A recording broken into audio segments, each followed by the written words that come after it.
A very good morning to dear students हम क्या पढ़ रहे थे? हम चैप्टर नंबर 2 पढ़ रहे थे, सेल एंड सेल साइकिल। अभी तक हम क्या कर चुके हैं चैप्टर में? हमने पहले सेल की डेफिनेशन देखी, उसकी हिस्ट्री देखी, स्ट्रक्चर ऑफ सेल देखा। स्ट्रक्चर ऑफ सेल के अंदर हम सबसे पहले मैंने आपको क्या बताया था? सेल वॉल के बारे में समझाया था। तो आज हम क्या पढ़ेंगे? Cell membrane. मैंने आपको जब वो चार्ट बनवाया था तो मैंने आपको उसमें क्या देखा था? Boundaries of cell. तो बाउंड्रीज ऑफ सेल के अंदर हम क्या देखते हैं? सबसे पहले हमने सेल वॉल पढ़ा था, जिसको मैंने बताया था सेलुलोज की बनी हुई है प्लांट्स के अंदर। फंजाई के अंदर बात करें तो पॉलीसेक्राइड्स की बनी हुई होती है, और अगर क्या बोलते हैं बैक्टीरिया में बात करें तो पेप्टाइडोग्लाइकेन की बात होती है। बहुत सारे हमने उसके फंक्शंस देखे थे। सेल्स को क्या बोलते हैं? सेल को साइज एंड शेप देने का काम करती है, और रिजिडिटी प्रोवाइड कराती है, इन्फेक्शन से प्रोटेक्ट करने का काम करती है, कोई भी डैमेज वगैरह हो जाए उससे प्रोटेक्ट करने का काम करती है। ठीक है, आज हम क्या पढ़ेंगे? Cell membrane. क्या पढ़ेंगे? Cell membrane.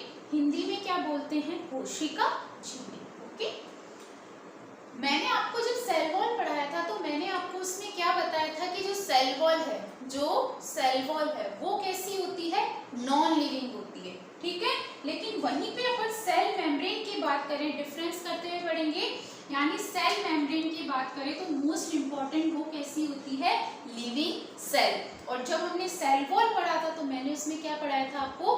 वो नॉन लिविंग पार्ट होता है। Okay, all the living cells, यानी जो सारी लिविंग सेल्स होती है, covered by a thin elastic selectively permeable plasma membrane. यानी जो सारी लिविंग सेल्स होती है, प्लांट हो या एनिमल या किसी भी, तो उसमें क्या होता है? बहुत ही पतली, इलास्टिक यानी लचीली, और सिलेक्टिवली परमिएबल का मतलब ओनली अपने अराउंड से वो सिलेक्टेड मॉलिक्यूल्स को ही अंदर आने देगी, बाकी जो भी टॉक्सिक मॉलिक्यूल्स होंगे उसके अंदर वो उसको अलाउ नहीं करती है। तो all the living cells covered by a thin elastic selectively plasma membrane. Selectively permeable मतलब अपने अराउंड से किसका ट्रांसपोर्ट करेगी? जैसे वाटर का हो गया, ऑक्सीजन का हो गया, कार्बन डाइऑक्साइड का हो गया, इनका ट्रांसपोर्ट करने का काम करती है। लेकिन ये प्रोटीन्स का भी ट्रांसफर, जैसे कार्बोहाइड्रेट, प्रोटीन, लिपिड की ये बनी हुई होती है। तो इसके अलावा बहुत सारे मॉलिक्यूल्स होते हैं ट्रांसपोर्ट के लिए, जो बहुत सारे प्रोटीन्स को ट्रांसफर करने के लिए भी काम में आती है, लेकिन वो कुछ चैनल प्रोटीन्स की हेल्प से होते हैं।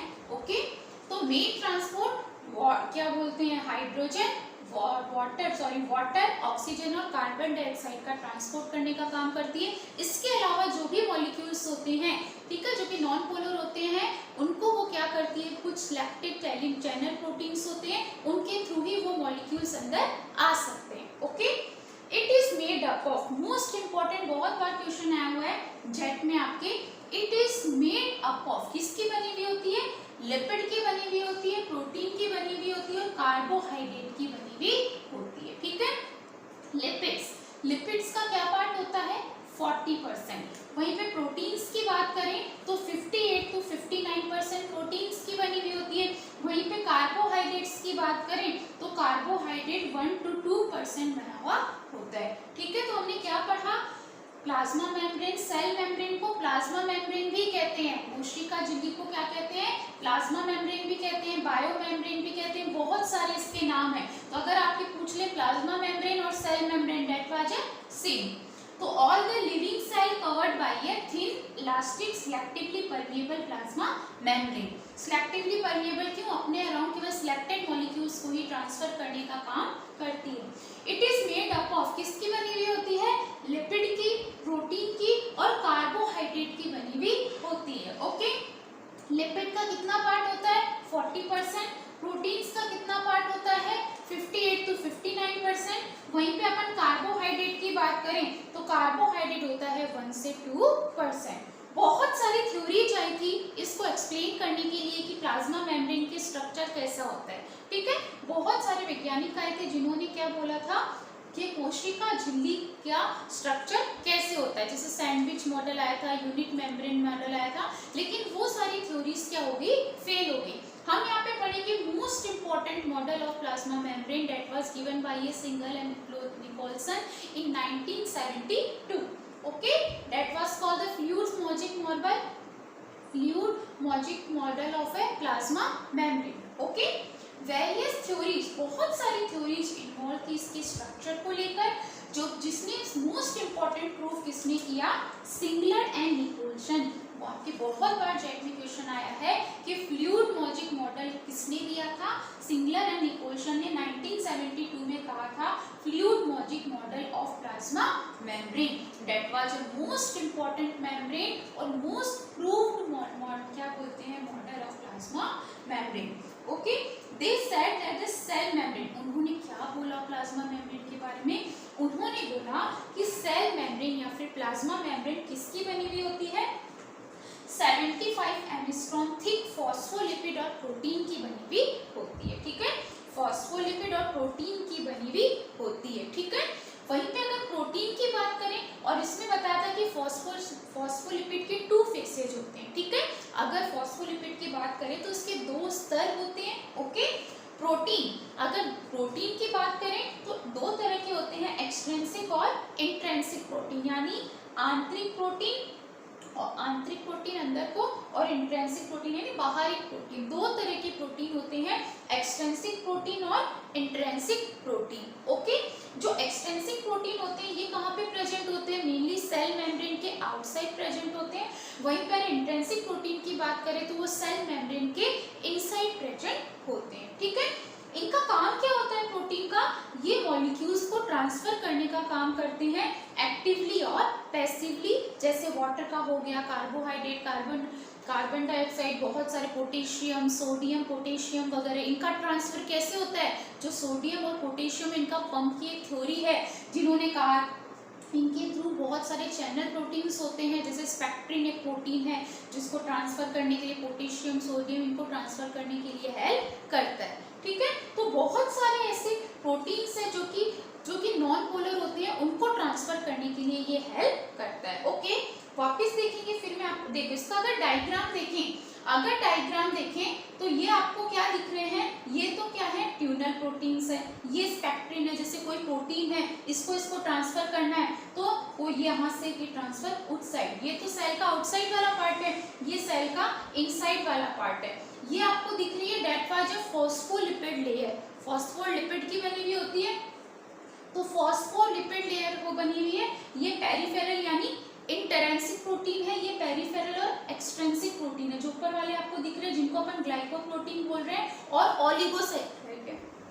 ये जो आपको प्रोटीन दिख रहे हैं ये क्या हेल्प करेंगे, सपोज करो मोस्ट इंपॉर्टेंट काम होता है इनका फर्टिलाइजेशन में, जैसे कोई भी स्पर्म है, कोई भी एग उसकी तरफ अट्रैक्ट होता है तो उसमें वो हेल्प करते हैं, उसको रिकॉग्नाइज करने में हेल्प करते हैं। ओके, उसके बाद हम आउटसाइड द सेल देखें। ठीक है, तो ये अब देखिए अच्छी तरह समझेंगे, ये आपका सेल मेम्ब्रेन का मॉडल है, कौन सा मॉडल है, फ्लूइड-मॉजिक मॉडल ऑफ प्लाज्मा मेम्ब्रेन। कौन सा मॉडल है, फ्लूइड-मॉजिक model of plasma membrane.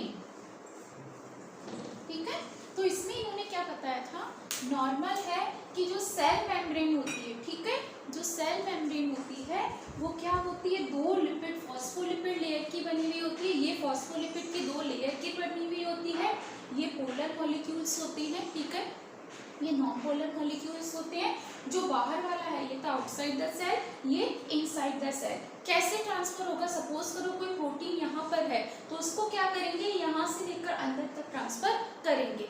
Sodium हो गया, यहाँ पे सपोज करो सोडियम है या पोटेशियम है, इनको ट्रांसफर करना है तो ये ऐसे नहीं हो सकते डायरेक्ट ट्रांसफर, तो इनके लिए बहुत सारे चैनल प्रोटीन्स होते हैं, कोई चैनल प्रोटीन होगा इसको लेगा और इसको अंदर ट्रांसफर करने का काम कर देगा। ठीक है, बाकी इससे ट्रांसफर मैंने आपको बताया था, वाटर, ऑक्सीजन और कार्बन डाइऑक्साइड तो ऐसे ही ट्रांसफर हो जाएंगे। ठीक है, वाटर का ट्रांसफर करने के लिए भी हेल्प करते हैं। ठीक है, तो ये स्पेक्ट्रिन प्रोटीन है जिसको इन्होंने आउटसाइड से इनसाइड ट्रांसफर किया है। ये क्या है, ग्लाइकोप्रोटीन, किसको रिकॉग्नाइज करेंगे, स्पर्म और ओलिगोसैकेराइड्स होते हैं, जैसे स्पर्म और एग को रिकॉग्नाइज करते हैं तो ये वाले काम करते हैं। ठीक है, ये आपकी फॉस्फोलिपिड की लेयर है, हेड, इस वाले पार्ट को कहते हैं हेड, और इस वाले पार्ट को क्या कहते हैं, टेल वाला पार्ट, इस वाले पार्ट को कहते हैं टेल और इस वाले पार्ट को क्या कहते हैं, हेड। तो डेट वाज अ पार्ट, ठीक है। तो उन्होंने क्या कहा था कि समझते हैं फ्लूइड मॉजिक मॉडल को। उन्होंने क्या कहा था कि फॉस्फोलिपिड और प्रोटीन की बनी हुई होती है। प्रोटीन कौन से होते हैं, एक्सट्रिंसिक और इंट्रिंसिक। एक्सट्रिंसिक जो बाहर की तरफ होंगे यानी outside the cell. Intrinsic protein वो होंगे जो कि अंदर की तरफ होंगे, जैसे स्पेक्ट्रिन प्रोटीन हो गया, ग्लाइकोप्रोटीन हो गया। ये ग्लाइकोप्रोटीन क्या है, एक क्या बोलते हैं एक्सट्रिंसिक प्रोटीन है। वहीं पे स्पेक्ट्रिन की बात करें तो ये कैसा है, इनसाइडिक प्रोटीन है यानी इंट्रिंसिक प्रोटीन है। तो ये क्या करेंगे, मेनली सेल से आउटसाइड से इनसाइड और इनसाइड से आउटसाइड मॉलिक्यूल्स के ट्रांसफर का काम करेंगे। फॉस्फोलिपिड की लेयर बनी हुई होगी। आया समझ में। ये ट्यूनल प्रोटीन्स है, ये जो कि हेल्प करते हैं या यहाँ के अंदर रहते हैं, ट्रांसफर करने के लिए हेल्प करते हैं। तो ये कहीं ना कहीं उन्होंने क्या कहा था, for fluid मॉजिक model of plasma membrane कहा था। एक बार वापिस समझाती हूँ आपको। मैंने आपको क्या बताया, जो सेल मेम्ब्रेन है हिंदी में क्या बोलते हैं, कोशिका झिल्ली। कैसी होती है, लिविंग सेल होती है, मोस्ट इंपॉर्टेंट। कवर्ड होती है, थिन इलास्टिक, सिलेक्टिवली परमिएबल होती है, ठीक है। किसका ट्रांसफर करती है, वाटर का, ऑक्सीजन का, कार्बन डाइऑक्साइड का। और जैसे सोडियम और पोटेशियम का भी ट्रांसफर करती है, लेकिन इनके लिए उन्हें बहुत सारे चैनल प्रोटीन्स की रिक्वायरमेंट होती है, ठीक है। चैनल प्रोटीन्स किसे कह रहे हैं, मतलब उनकी हेल्प से वो अंदर ट्रांसफर होंगे सेल के इनसाइड और आउटसाइड, ठीक है। वेरियस थ्योरीज, बहुत सारी theory. It is made up of, किसके बने हुए होते हैं, लिपिड के, प्रोटीन के और कार्बोहाइड्रेट के बने हुए होते हैं। लिपिड का कितना अमाउंट होता है, 40%। वहीं पे प्रोटीन की बात करें कितना अमाउंट होता है, 58 to 59%। कार्बोहाइड्रेट की बात करें तो कितना होता है, 1 to 2%। ओके, बहुत सारी थ्योरीज इन्वॉल्व थी। मैंने आपको बताया था unit membrane model, sandwich model, बहुत सारे मॉडल्स इन्वॉल्व थे। लेकिन मोस्ट इंपॉर्टेंट मॉडल जो प्रूफ थ्योरी थी, जो आपकी बुक में दे रखा है, सिंगलर एंड निकोलसन ने 1972 में कौन सा मॉडल दिया था, बहुत इंपॉर्टेंट क्वेश्चन है, बहुत बार आपकी जेट में आ चुका है। Fluid मॉजिक model of plasma membrane. They said that, उन्होंने क्या कहा, छोटा सा पॉइंट है, उन्होंने कहा कि जो प्लाज्मा मेम्ब्रेन है ये थिक फॉस्फोलिपिड और प्रोटीन की बनी हुई होती है। प्रोटीन दो तरह के होते हैं, एक्सटेंसिव प्रोटीन और इंटरेंसिक प्रोटीन। क्या काम होता है इनका, ये मॉलिक्यूल्स का ट्रांसफर करते हैं एक्टिवली और पैसिवली, यानी लोअर टू हायर कंसंट्रेशन और हायर टू लोअर कंसंट्रेशन, इनका ट्रांसफर करने के लिए हेल्प में करते हैं। फिर हमने ये डायग्राम देखा था, ये सेल के एक्सटेंसिव प्रोटीन आएंगे, इंटरेंसिक प्रोटीन, कोई भी प्रोटीन होगा यहाँ से ट्रांसफर हो जाएगा। ये फॉस्फोलिपिड की लेयर है, ट्यूनल प्रोटीन है, पेरिफेरल प्रोटीन है। तो ये मॉडल क्या था, mainly fluid मॉजिक model of plasma membrane given by ये सिंगल एंड निकोलसन। ओके, अब हम पढ़ेंगे प्रोटोप्लाज्म के बारे में।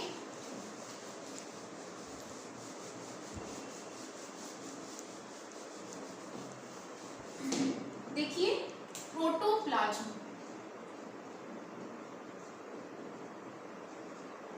ध्यान से समझेंगे इसे।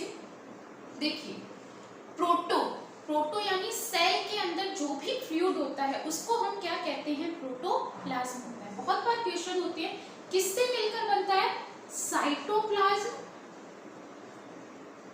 Plus nucleoplasm. साइटोप्लाज्म कहां पे होता है, सेल का फ्लूइड, और न्यूक्लियोप्लाज्म यानी न्यूक्लियस का फ्लूइड यानी केंद्रक। तो साइटोप्लाज्म प्लस न्यूक्लियोप्लाज्म हम क्या कहते हैं, मेनली प्रोटोप्लाज्म हम इसे कहते हैं, ठीक है।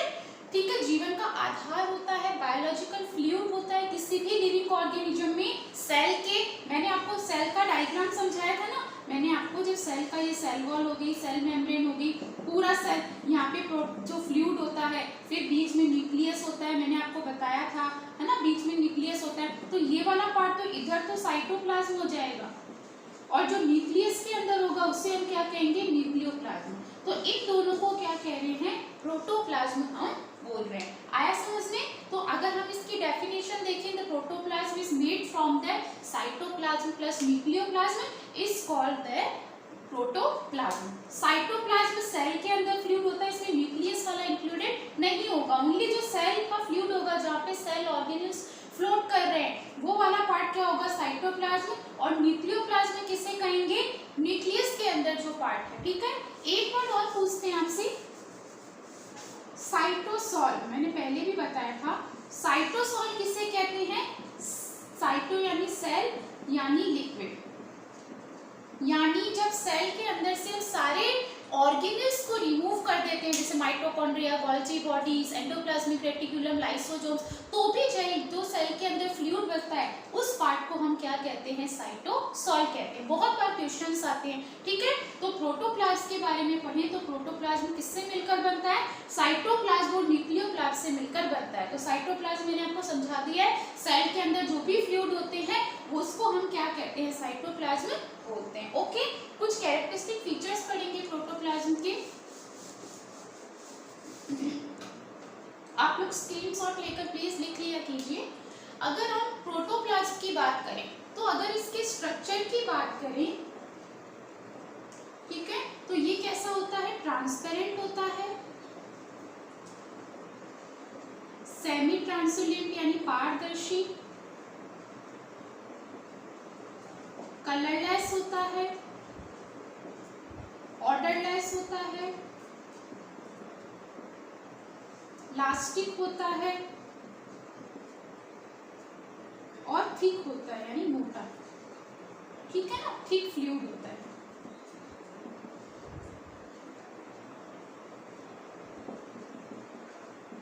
ठीक है, ये इसके कैरेक्टरिस्टिक फीचर्स हो गए, ठीक है। मोस्ट इंपॉर्टेंट एक क्वेश्चन और आता है आपके कि किस साइंटिस्ट ने प्रोटोप्लाज्म के बारे में बताया था? तो कौन से साइंटिस्ट ने बताया था? पुरकिंजे ने सबसे पहले प्रोटोप्लाज्म के बारे में बताया था, ये प्रोटोप्लाज्म, ठीक है। तो पुरकिंजे नाम के साइंटिस्ट थे, बहुत बार क्वेश्चन पूछ चुके हैं, जेट में बहुत बार आ चुका है कि कौन से ऐसे साइंटिस्ट थे जिन्होंने सबसे पहले प्रोटोप्लाज्म के बारे में बताया। दैट वाज द साइंटिस्ट पुरकिंजे, आपकी बुक में भी दे रखा है। और इसके स्ट्रक्चर की बात करें, ट्रांसपेरेंट यानी पारदर्शी होता है, सेमी ट्रांसल्यूसेंट, कलरलेस यानी इसका कोई भी कलर नहीं होता है, ऑर्डरलेस यानी इसकी कोई भी स्मेल नहीं होती, कोई भी सुगंध नहीं होती है, इलास्टिक यानी ये लचीला होता है, थिक यानी जो फ्लूइड होता है बहुत ही कंसंट्रेटेड, बहुत ही मोटा फ्लूइड होता है। तो ये प्रोटोप्लाज्म का स्ट्रक्चर होता है, ठीक है। और इसमें देखें तो मेनली अगर इसके अंदर देखें इसका केमिकल नेचर, अगर हम इसका केमिकल नेचर देखें तो केमिकल नेचर प्रोटोप्लाज्म के बारे में क्या देखेंगे? सबसे पहले मोस्ट इंपॉर्टेंट 90% ये किसका बना हुआ होता है? वाटर का। 90% प्रोटोप्लाज्म किसका बना हुआ होता है?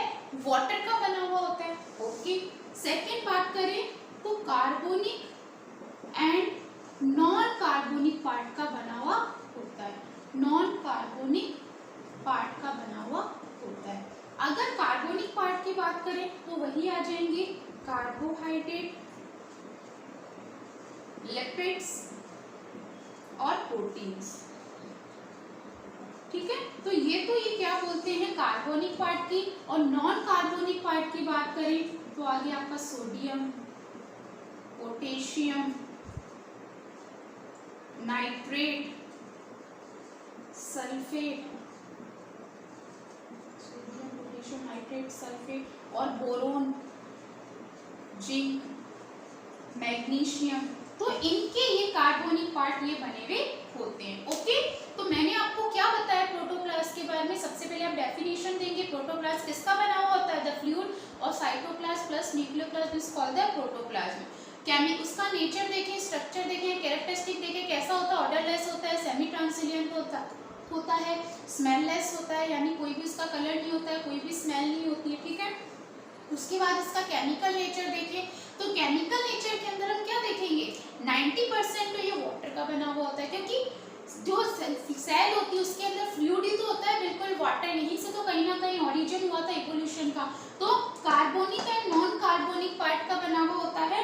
कार्बोनिक पार्ट में कौन कौन सा पार्ट होता है? कार्बोहाइड्रेट्स होते हैं, लिपिड्स होते हैं, प्रोटीन्स होते हैं। और नॉन कार्बोनिक की बात करें तो sodium, potassium, nitrate, sulphate, boron, zinc और मैग्नीशियम, ठीक है। इसके अलावा बहुत सारे इसमें विटामिन होते हैं,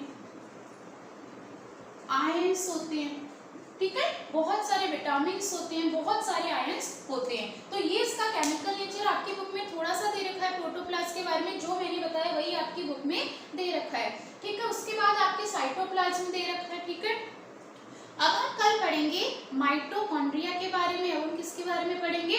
माइटोकॉन्ड्रिया के बारे में पढ़ेंगे। ओके, तो प्रोटोप्लाज्म के बारे में आपको समझ में आ गया, सेल मेम्ब्रेन के बारे में समझ में आ गया।